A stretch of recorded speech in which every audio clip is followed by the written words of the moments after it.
En el programa de hoy hablaremos de educación como política de Estado, de la reforma educativa y su visión de transformación de fondo, de la profesionalización docente y el mérito, de la rectoría del Estado y la gobernanza del sistema, de inclusión, capacidad y brecha digital, y del futuro de la educación en México hacia la próxima década.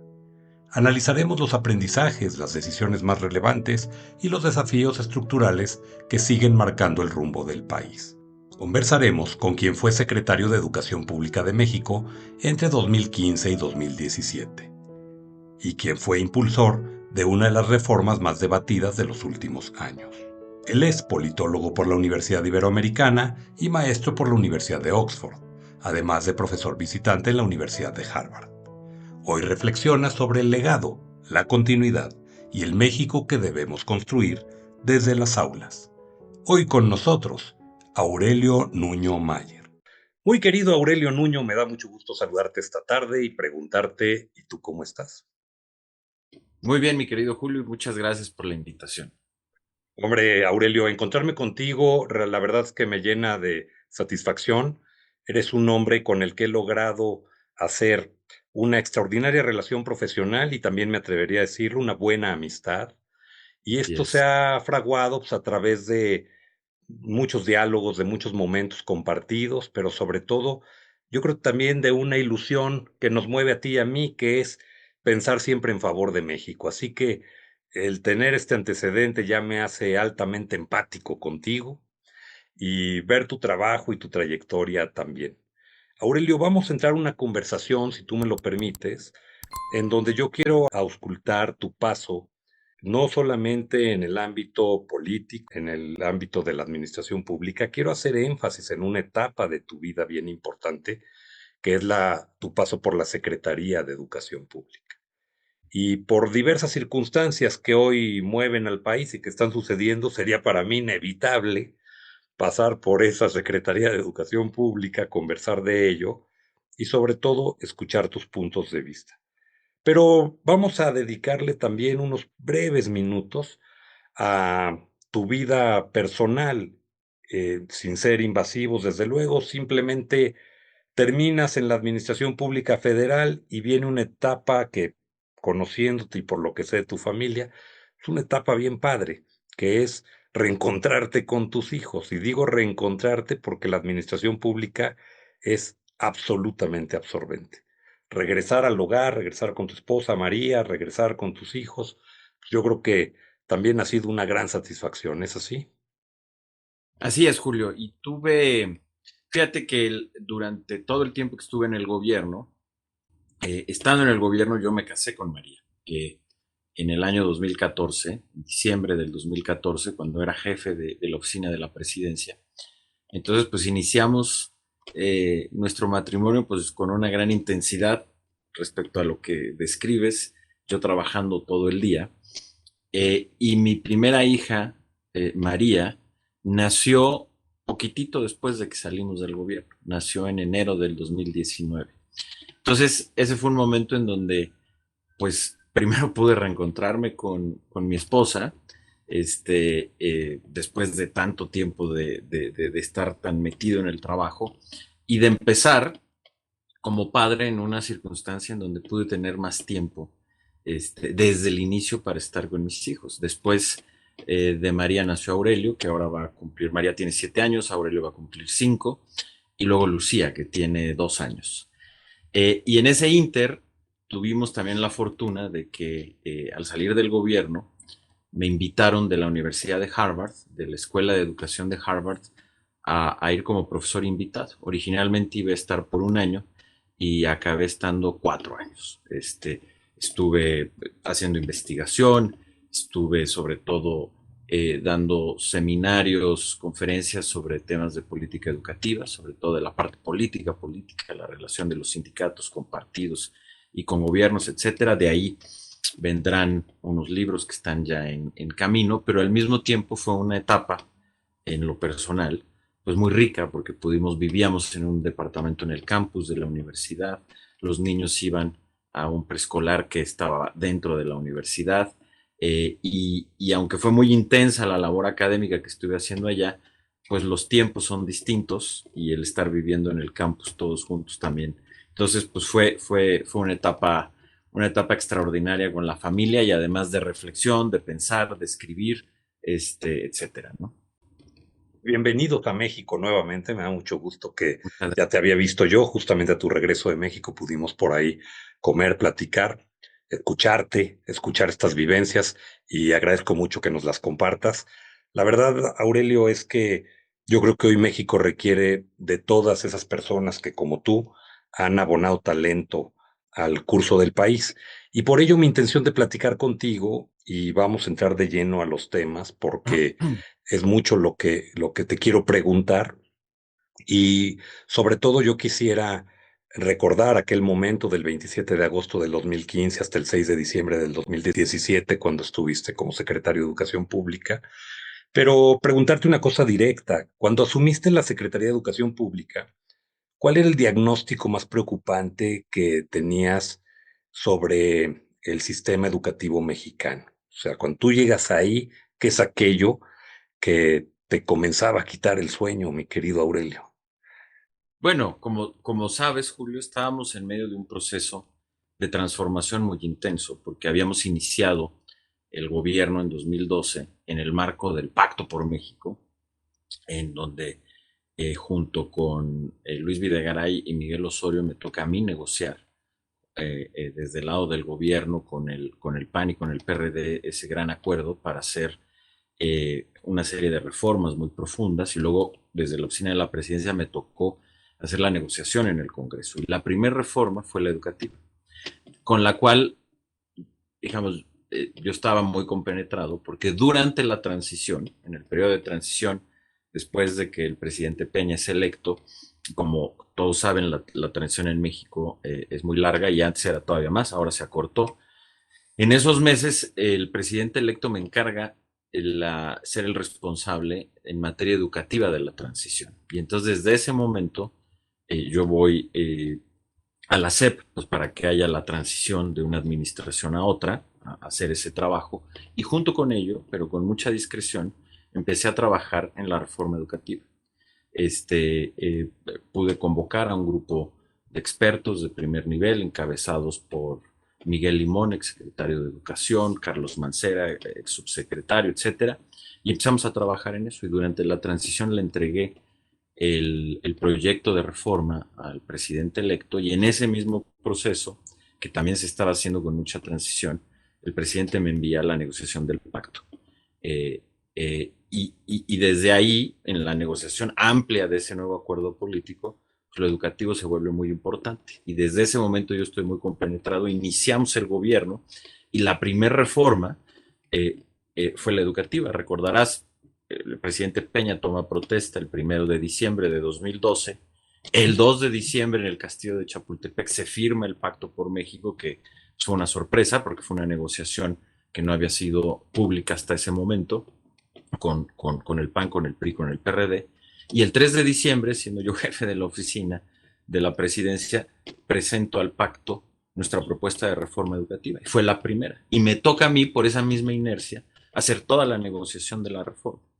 Eh, eh, Tanto en el marco del pacto como después en el Congreso, primero en la Cámara de Diputados, después en el Senado. ¿Sí? Entonces, yo vengo de ese proceso que, digamos, ya me generaba una gran cercanía con el proceso de cambio educativo.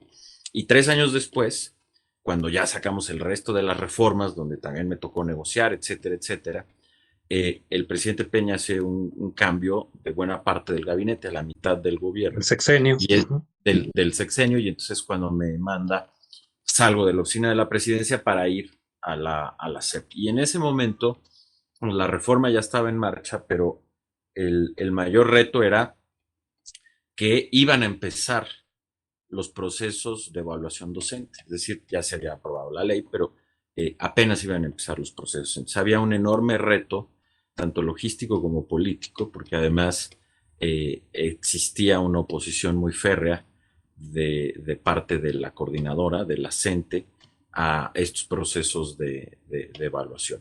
En el CENTE, con ese también había habido oposición, pero eso para esos momentos no era donde mayor oposición había, ¿no? Pero pues había que hacer un trabajo político muy profundo, que ese era el principal tema al que iba. Yo iba a resolver un problema político, porque una reforma educativa es una reforma política, por cómo, sobre todo la reforma que estábamos planteando, que cambiaba drásticamente las relaciones de poder entre el Estado mexicano y los líderes sindicales, ¿no? Aurelio, y hago una pausa para preguntarte, si tú tuvieras que sintetizar en una idea central el espíritu de esta reforma educativa, ¿cuál era la transformación de fondo que buscaba lograr?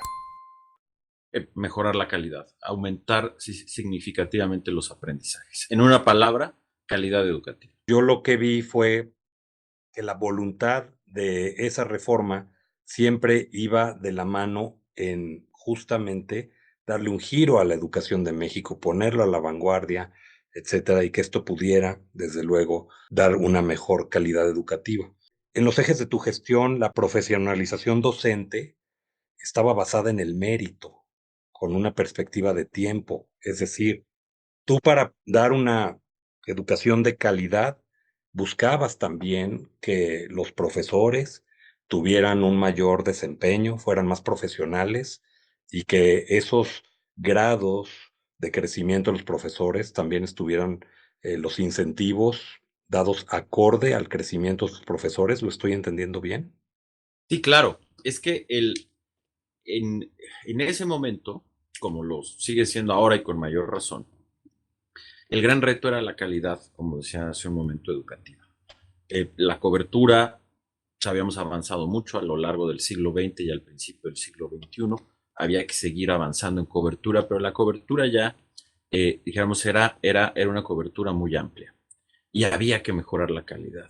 Ahora, me imagino que hablaremos de eso increíble porque en un siglo en donde siempre aumentó la cobertura, los gobiernos de Morena están tirando la cobertura. Eso es increíble. Pero en ese momento, el gran reto era cómo mejorábamos la calidad, que estaba muy deteriorada. Necesitábamos mejorar sustancialmente la calidad de la educación, particularmente para lograr que cada mexicana y mexicano tuviera las herramientas para una vida libre en un país que en ese momento también se estaba viviendo un proceso de democratización que había iniciado mucho tiempo antes, pero vivíamos en una democracia plural en donde poder ejercer esa libertad era muy importante y el acompañamiento educativo es clave para poder tener esa libertad. No solo eso, también para tener libertad económica, tener los conocimientos, las habilidades que te permiten determinar el rumbo de tu vida. ¿Qué vas a estudiar? ¿Qué profesión vas a tener? ¿Cómo quieres definir y determinar tu vida? Y eso también era posible porque teníamos un país abierto al mundo, con un comercio muy dinámico, con una economía que crecía, y entonces la educación se volvió una herramienta fundamental para ejercer esa vida libre en una democracia con una economía abierta. Y ese era un gran problema que teníamos en el país. En el país habíamos hecho esas transiciones, la transición a la democracia, la transición hacia una economía abierta, pero no habíamos hecho una transición hacia una educación de calidad. Ahora, ¿cuál es el fondo de una educación de calidad? Son las maestras y los maestros, Julio. Y eso todos lo sabemos, tú y yo lo hemos experimentado y todas las mexicanas y los mexicanos y todo el mundo lo ha experimentado. Un buen maestro te cambia la vida. Un buen maestro te permite genuinamente aprender y cambia para bien el rumbo de tu vida. Y esto que todos lo hemos experimentado es algo que está ampliamente demostrado en los estudios de economía de la educación que llevan ya muchas décadas. Y los resultados de esos estudios, y ese es el único consenso que existe en el ámbito de los estudios de educación, este es un consenso total. ¿En qué consiste ese consenso? En que el elemento más importante para la calidad educativa, Julio, es la calidad de los maestros. La profesionalización de los maestros es lo que es el principal elemento que te permite mejorar la calidad educativa. Ahora, ¿cuál era el problema que había en México? Y este era un problema político y muy profundo. Y ese problema era que históricamente, después de la Revolución Mexicana, desde los años 30, se empezó a construir una relación política entre el gobierno, el partido, en ese momento el PNR, y después sería el PRM y después el PRI, y los líderes sindicales, una relación política en la que el gobierno cedía a los líderes sindicales en la práctica el control de la vida profesional de los maestros. Es decir, eran los líderes sindicales los que controlaban y administraban la contratación, las promociones, los pagos de los docentes, los cambios de escuela que tienen un gran valor.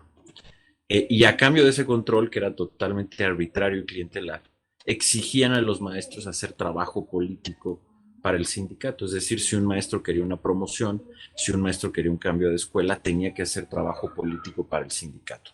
Y ese trabajo político era centralmente, en el caso del CENTE, que es el sindicato el que se crea en 1943, en el sexenio del presidente Ávila Camacho, pues era hacer movilización electoral.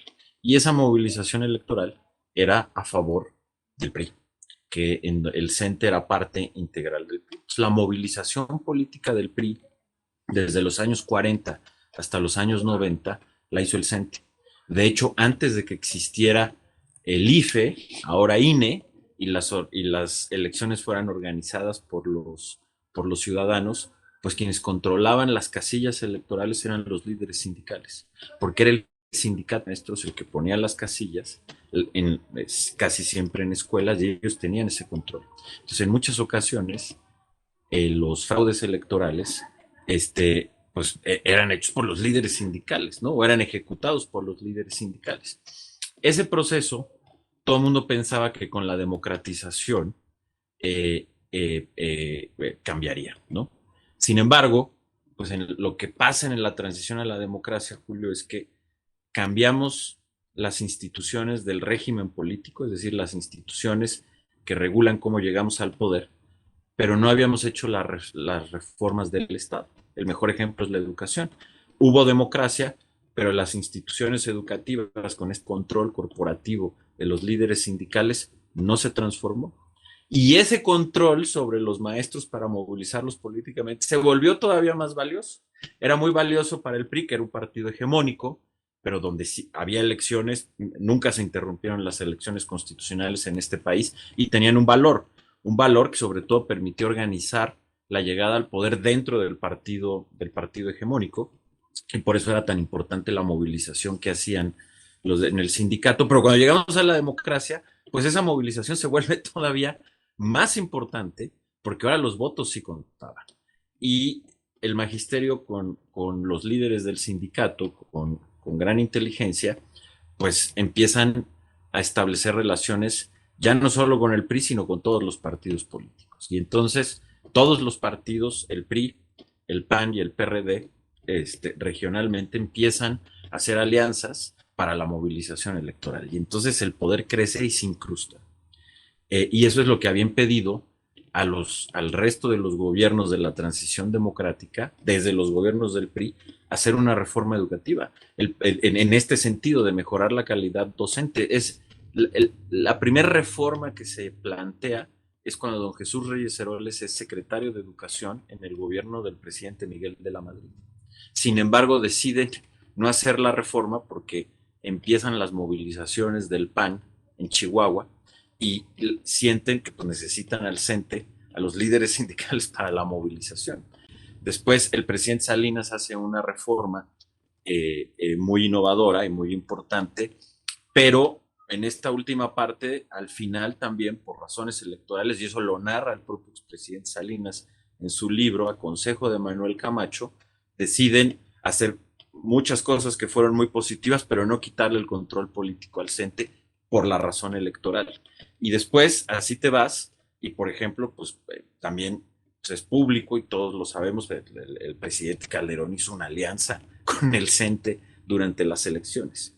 ¿Qué sucede? Y perdón que hago todo narro todo esto, es muy importante para entender por qué podemos hacer nosotros la reforma educativa, Julio, porque sucede algo que nunca antes había sucedido y que no tiene que ver con la educación.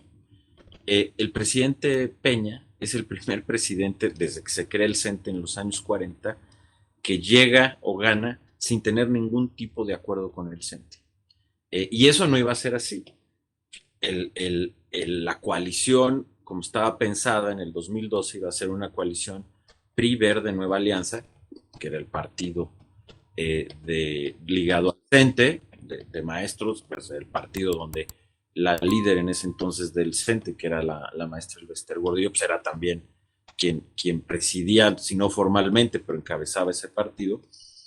Y a la mera hora se rompió esa alianza y solamente fuimos PRI Verde.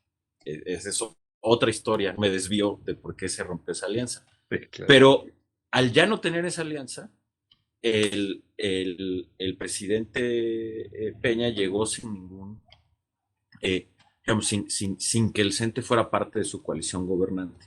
Y después tuvimos el Pacto por México que permitió arropar. Entonces, esa circunstancia política es la que nos permite a nosotros, y que no, una circunstancia que no había tenido ningún otro gobierno, pues meternos de fondo y hacer esa reforma educativa, que ¿qué es lo que hacía Julio? eh, pues lo que hacía era quitar el control de los líderes sindicales sobre la carrera docente y crear una nueva institución del Estado mexicano que se llamó el Servicio Profesional Docente, que fue crear un servicio profesional de carrera para los maestros basado en concursos nacionales y abiertos que permitía que los maestros ganaran sus plazas, sus promociones y sus aumentos salariales a partir de su desempeño y de su mérito, quitando el control clientelar de los líderes sindicales. Y eso era una carrera que generaba el que los maestros ya no estuvieran bajo el yugo de los líderes sindicales, permitía que pudieran tener una carrera profesional, y eso aumenta la calidad de la educación. Y eso es lo que empezó a suceder. El resultado, hoy Morena lo echó para atrás por las mismas razones, para volver a pactar con los líderes sindicales el control de la movilización de los votos, pero en ese proceso, y no lo digo yo, lo dicen estudios, por ejemplo, de dos de los mejores economistas de la educación de México, que son Estrada y de Hoyos, publicado en artículos de revistas internacionales, pues se demuestra cómo con esta reforma aumentó la calidad de la docencia en el país. Pero, y nada más para concluir, y describo todo esto, pues, porque una de las críticas era que era una reforma laboral, nunca se entendió, pues no hay nada más educativo que mejorar la calidad de los docentes. Ahora, para hacer esta reforma y mejorar la calidad de los docentes, tienes que hacer una transformación política muy profunda, porque estábamos desmontando el sistema de control clientelar más grande de América Latina para crear una nueva institución del Estado mexicano basada en el derecho y en el mérito docente.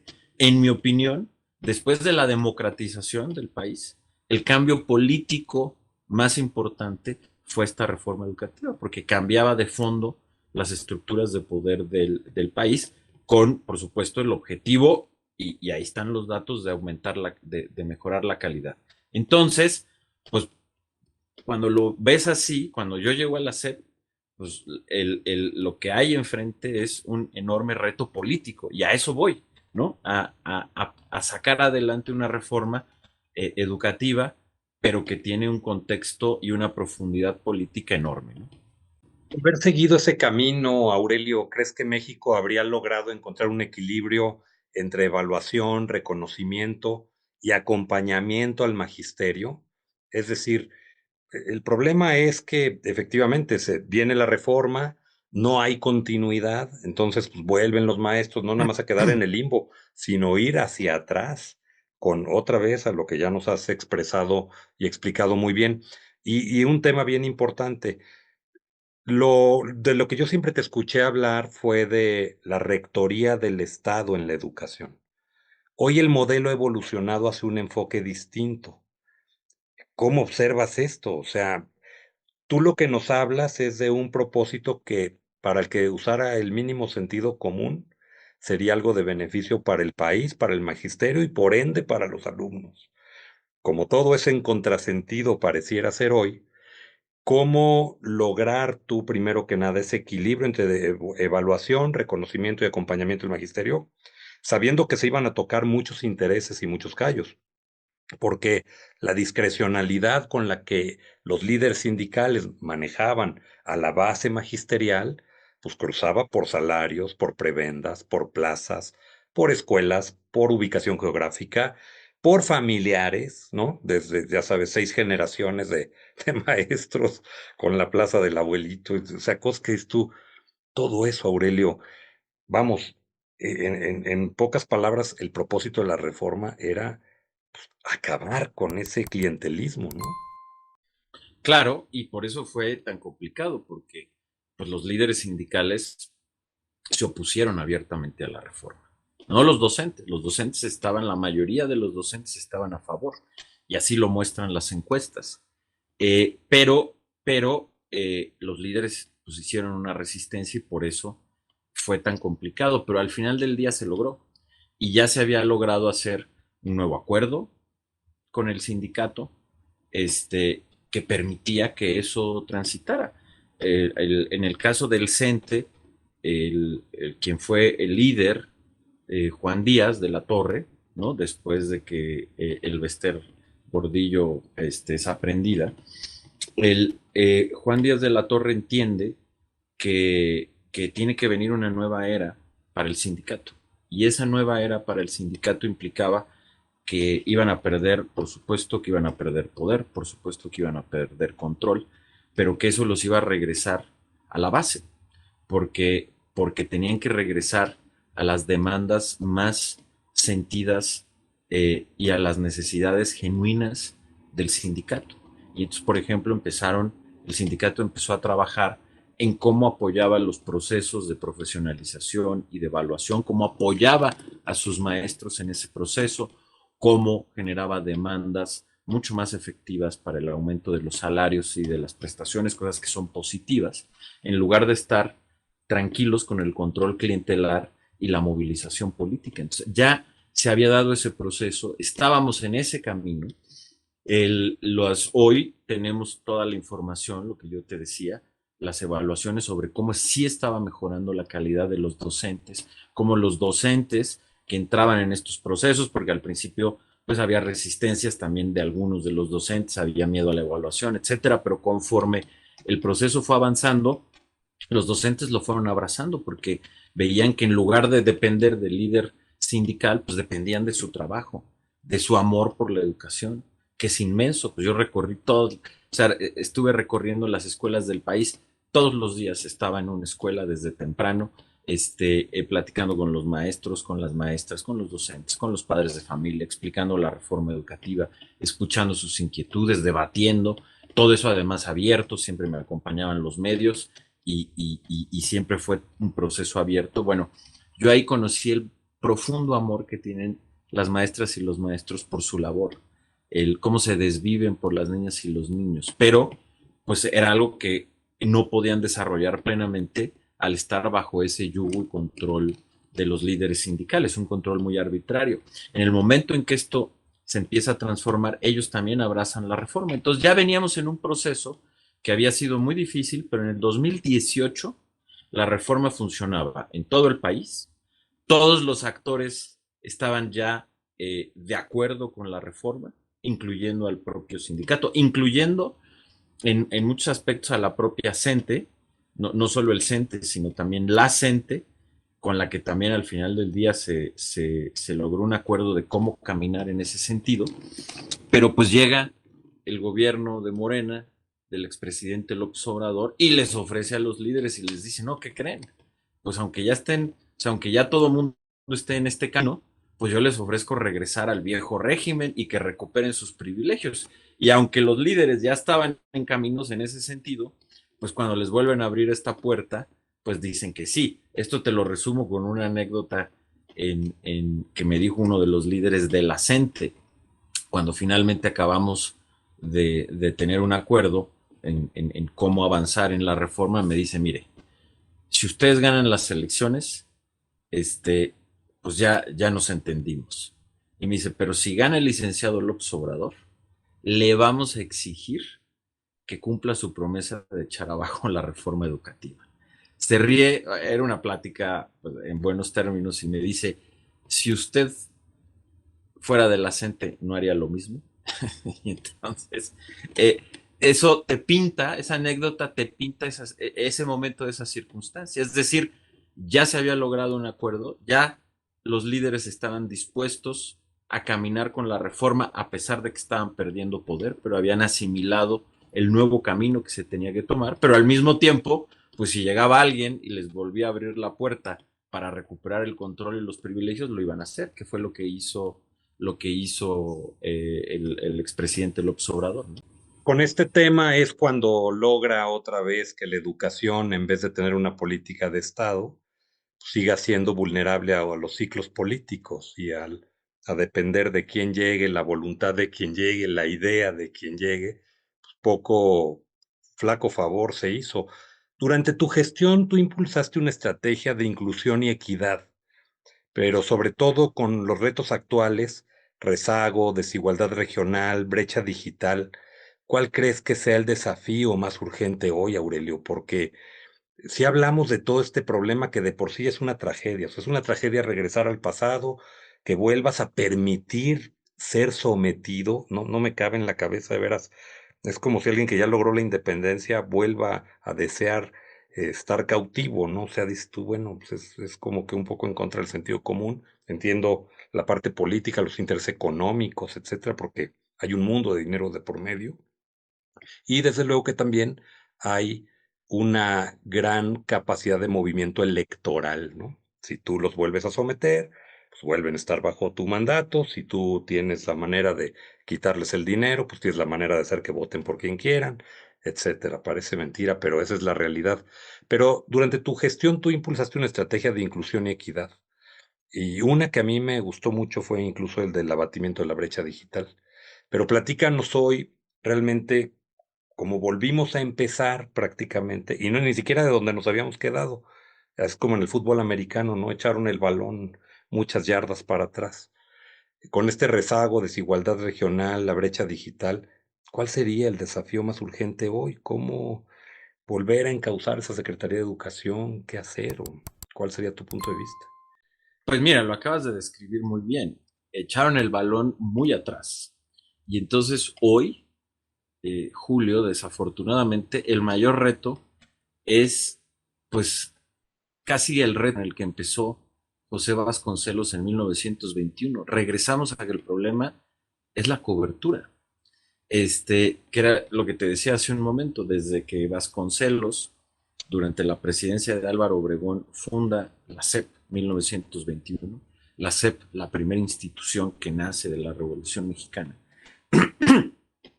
A partir de ese momento, en donde la cobertura educativa era muy baja, era solamente del 15% en primaria, y el resto de los niveles era pues, pequeñísimo, inicia un proceso de cobertura educativa en donde durante un siglo, de 1921 a 2018, prácticamente un siglo, todos los gobiernos, absolutamente todos los gobiernos, Julio, sin importar si estábamos en bonanza o en crisis, si la orientación del gobierno era más hacia la izquierda, como el gobierno del general Cárdenas, o más a la derecha, como el gobierno del general Ávila Camacho, no importaba. Después, con la transición, si el gobierno era del PAN o era del PRI, todos los gobiernos, todos, unos más, unos menos, todos agregaron cobertura. Es decir, cada gobierno, cada sexenio aumentaba el número de escuelas, el número de lugares para que las niñas y los niños pudieran ir a la escuela, al preescolar, a la primaria, a la secundaria, al bachillerato. Llegaron los gobiernos de Morena y lo inédito, rompieron con una racha de un siglo de aumentar las coberturas educativas y por primera vez, en lugar de seguir aumentando las coberturas, que ya eran altas, pero había que terminarlas, las echaron para atrás. Hoy hay, Julio, 1,5 millones menos de estudiantes en el sistema educativo de lo que había en 2018. Mucha gente dice, oye, pero es que la población ¿Ya de no niños y creció niñas igual o qué? ha bajado. Sí, pero por eso hay que hablar, y te lo doy ahorita, de las coberturas en porcentaje. Eso sin importar si la población ha cambiado, pues lo que tú estás viendo es los porcentajes de los niños que tienen edad de ir al preescolar, ¿no? ¿Mm? Sean 20 o sean 15 o sean Claro. 10, ¿qué porcentaje está asistiendo al preescolar? Bueno, en 2018, cuando dejamos el gobierno, la cobertura de preescolar era del 74% de los niños que tienen edad del preescolar, de 3 a 6 años. hoy cayó a 63%, 9 puntos abajo. En primaria teníamos ya una cobertura del 99%, prácticamente universal. Hoy bajó a 94%, 5 puntos menos. En secundaria ya estábamos en 97%, hoy con los gobiernos de Morena bajó a 93%. Y la más escandalosa, la media superior, que es el bachillerato. Nosotros logramos llegar a una cobertura del 84%. Los gobiernos de Morena la echaron para atrás y hoy está en 74%, Julio. 10 puntos abajo en 7 años. Más de un punto por año. Entonces, el reto, cuando Morena se vaya, porque eso no lo va a resolver Morena, pues nos regresa a las bases, nos regresa a que tenemos que volver a poner muchos recursos y atención para recuperar la cobertura. El segundo reto será en el que ya estábamos, que es aumentar la calidad, en donde vamos a tener que reconstruir el servicio profesional docente y vamos a volver a tener el problema con el sindicato. Y después, junto con ello, todas las políticas de equidad que permiten que la cancha sea más pareja. Con mejores maestros eso se logra, pero por ejemplo, para ponerte un ejemplo concreto de qué significa equidad, pues las escuelas de tiempo completo, Julio. Las escuelas, ¿qué son las escuelas de tiempo completo? Las escuelas de tiempo completo son escuelas que tienen jornadas, escuelas de primaria, que tienen jornadas de Horario 6, extendido. horario extendido, entre 6 y 8 horas. Porque el horario normal en primaria son tan solo 4 horas. Entonces, pues, tú necesitas más horas de clase. Además de que tenían más horas de clase, de 6 a 8 horas, tenían comedores con comida nutritiva. Hoy que quieren prohibir la comida chatarra, les encanta prohibir, pues eso no resuelve nada. ¿Qué te resuelve la alimentación en las escuelas? Pues tener comedores con comida nutritiva, que era lo que existía. Estaba demostrado que esa combinación de más horas en la escuela con comida nutritiva estaba mejorando por sí solo, más allá del resto de los elementos, estaba mejorando los aprendizajes de las niñas y de los niños, particularmente de los más marginados. Pero además tenía un efecto externo muy positivo, que es que permitía a las familias, sobre todo a las madres de familia, desarrollarse profesionalmente, porque con el horario ampliado, pues tienen más facilidades de poder trabajar. Y eso a Buscarse su en un vez empleo, tenía un, etcétera. claro, y eso a su vez tenía un efecto positivo en el ingreso de la familia, en las satisfacciones personales, etcétera. Entonces, nada más ese cambio, pues era muy importante. Teníamos ya en el país, Julio, 25,000 escuelas de tiempo completo. Nosotros hicimos 20,000. Cuando llegamos al gobierno, en 2012 había 5,000 escuelas de tiempo completo en el país. Nosotros hicimos 20,000. Un crecimiento enorme, que atendían a casi 4 millones de niñas y niños en las zonas más marginadas, porque empezamos en las zonas más marginadas, porque aquí sí, sin retórica, primero los pobres. Y estaban sobre todo en zonas indígenas. Bueno, pues llegaron los gobiernos de Morena y aniquilaron las escuelas de tiempo completo. Ese era un programa que tenía más de 20,000 millones de pesos. Hoy está, desde que llegaron los gobiernos de Morena, en cero. Y ya no hay escuelas de tiempo completo. Entonces, pues tenemos que reconstruir eso también. Etcétera, ¿no? La disminución de oportunidades que ha tenido las familias, el quitar esas escuelas de tiempo completo, afecta tremendamente todo, afecta la capacidad efectivamente de la mujer de poder atender un empleo de tiempo completo, sabiendo que sus hijos están bien cuidados y muchas veces incluso pensando que ese alimento que tomaban en la escuela era el único alimento posiblemente del día que realmente tenía posibilidad de nutrir al niño y sacarlo adelante. Es una tragedia. Yo te preguntaría, Aurelio, pero si tú tuvieras la otra vez la oportunidad, supongamos que tenemos esa lámpara maravillosa, te salen, te dan 3 deseos. Vamos a armar una nueva política educativa, una nueva agenda educativa de 10 años. 3 prioridades estratégicas que colocarías, sobre todo bajo tu visión global, porque ya te tocó estar en el extranjero, también hablando de educación, aprendiendo y desde luego también enseñando, pero con un ámbito de retroalimentación. Mira, 3 cosas muy claras y que son la esencia. Lo primero, pues reconstruir un servicio profesional docente, ¿no? Que no tiene que ser igual al que hicimos. Las cosas han cambiado, uno aprende de sus errores, pero a ver, Aquí no nos podemos equivocar. Y por más tecnología que exista, lo que hoy sigue siendo una realidad es que no hay educación sin maestro. Y no hay buena educación sin buenos maestros. Y entonces lo más importante para un sistema educativo, lo más, es poder permitirles a los maestros profesionalizarse y tener una carrera en donde puedan realizarse plenamente y en donde puedan enseñar y en donde aumente la calidad de la docencia. Eso es lo más importante. Ese es tu 80-20. Yo te diría, llevándolo el análisis a un extremo, pero así se tiene que ver, es más importante tener una escuela, dijéramos, muy austera, pero con un buen maestro, que tener una escuela llena de instalaciones espectaculares, llena de tecnología, pero donde los maestros capturados por los líderes sindicales no puedan enseñar, o donde la calidad del maestro no sea la que se requiere. El niño va a aprender más en una escuela que materialmente es austera, con un buen maestro, que en, que en un palacio, pero con un maestro o que no tiene la calidad que se requiere o que no lo puede hacer porque tiene que responder al poder arbitrario de un líder sindical. Entonces, en eso yo no tengo duda. Lo número uno es tenemos que reconstruir ese servicio profesional docente, o volverlo a hacer para, o sea, hay que hacer un servicio profesional docente que libere a los maestros del yugo sindical y que permita su profesionalización. Punto número uno. Punto número dos, tenemos, desafortunadamente, porque ese era un reto que ya se había superado, pero pues tenemos que volver a meter mucho empeño en la cobertura por lo que se perdió con Morena, porque pues necesitamos regresar a las coberturas universales. Y ahí el mayor esfuerzo va a estar en el preescolar, y en la media superior. El esfuerzo en primaria y secundaria es un poco menor, pero hay que hacerlo. Ya estábamos en el 100% y lo bajaron. Y finalmente es el de las escuelas. ¿Cómo hacemos en esa cobertura por todos lados escuelas de tiempo completo, empezando por las zonas más marginadas del país? ¿Y cómo hacemos que la escuela sea el centro del proceso educativo y en donde puedan converger y tenga la capacidad la escuela de absorber distintas políticas, de una manera eficiente, quitándole carga burocrática a los maestros y tal? Esas son las tres prioridades que tenemos que tener como parte de la parte de cobertura.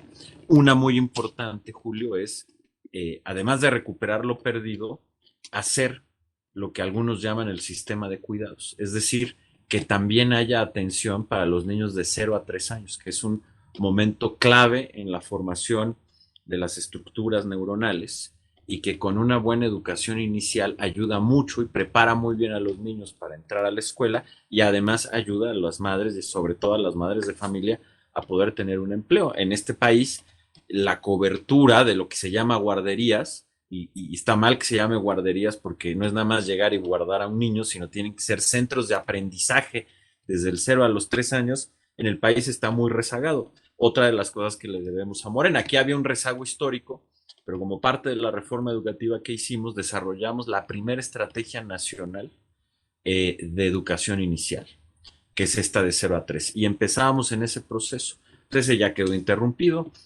y entonces hay que hacerlo. Eso es parte muy importante. Pero bueno, eso yo lo metería, con un énfasis especial, pero dentro, para mantenernos en los tres ejes que dices, en el eje de la cobertura. Pero entonces, pues ahí están. Yo creo que están muy claros. Ese es el camino.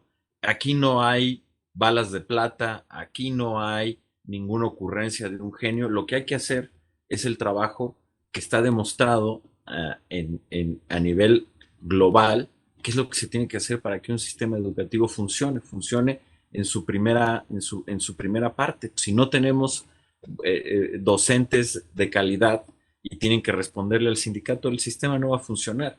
Pues si no tenemos las coberturas que se requieren, el sistema no va a funcionar. Si las escuelas no tienen los horarios que se requieren, no pueden dar horarios ampliados, si no tienen las condiciones mínimas, pues tampoco va a funcionar. Entonces, esos son, tres ejes fundamentales. Y bueno, me pediste tres, pero yo creo que un cuarto fundamental es, por supuesto, el de los materiales y de los libros educativos, hoy de moda, después de, desafortunadamente, por una mala razón, pues con la destrucción que hicieron, los gobiernos de Morena, aquí con su encargado estrella, el señor de los delirios, y bueno, pues también se tienen que rehacer los libros de texto y los materiales educativos, porque pues, los que hoy existen, como lo han demostrado la inmensa mayoría de los expertos de este país, los expertos del CINVESTAF en el Politécnico Nacional, los de la UNAM,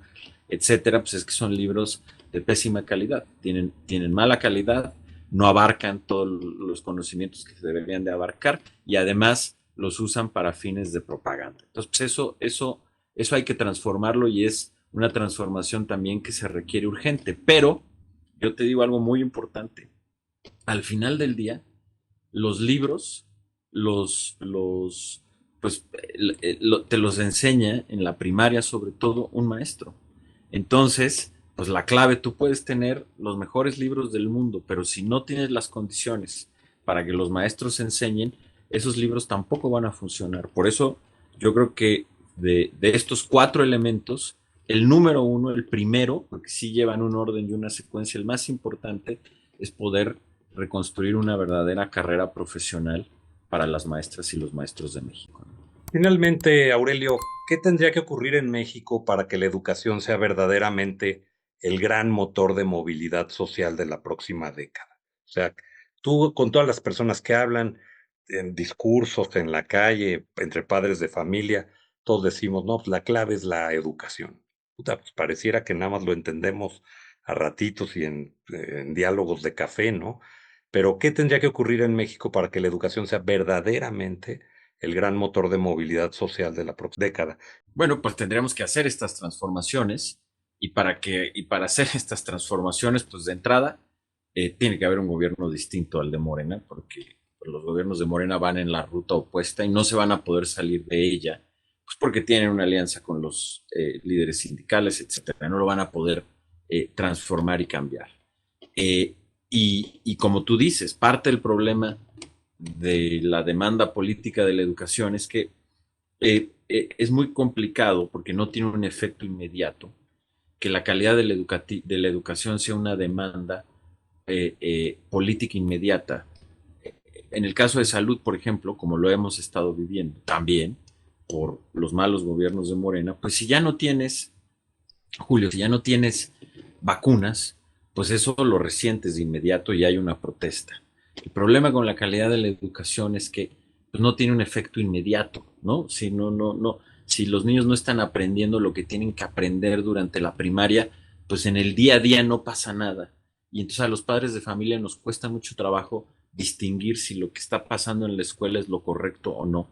Y eso hace que no tenga la demanda política que debe de tener. Pero yo creo que justo en espacios como este que tú nos brindas, pues tenemos que hacer un énfasis para generar una conciencia de la importancia que sí tiene la educación y que lo tenemos que poner hasta adelante y que en las próximas elecciones, en las elecciones del 2030, tiene que ser parte fundamental de la agenda de una transformación, porque si no, pues en 10 años, Julio, vamos a estar en una situación todavía más precaria, con una economía que va a crecer menos, que va a tener menos oportunidades y que los jóvenes no van a tener las herramientas para una vida libre y que van a seguir a merced del crimen organizado. Y entonces México no va a dar ese brinco, ni los mexicanos lo vamos a poder hacer, no vamos a poder vivir esa independencia con la que queremos vivir. Entonces yo creo que hay que hacer muchísimo énfasis todos los días, todo el tiempo, en todos los medios, en las calles, en las esquinas, en las colonias, en todos los rincones del país, de la importancia que tiene este proceso y de que lo tenemos que incorporar como una verdadera prioridad en un nuevo acuerdo político que pueda sacar a un México liberal, a un México que quiere la vida independiente de las mexicanas y de los mexicanos hacia adelante, ¿no? Dido Aurelio, la verdad que me has dado un gran panorama. Desde luego que estas reflexiones ayudan a crear conciencia y de este programa de lo que trata es de eso, de hacernos reflexionar, de ver las realidades del país, de ver las áreas de oportunidad y desde luego con tu participación nos ayudas a ello. Así que te agradezco mucho que nos hayas regalado este tiempo, estas reflexiones. Sigamos platicando y te animo a que sigas trabajando mucho en favor de lo que vienes haciendo, defender la educación y aspirar que construyamos un México mejor.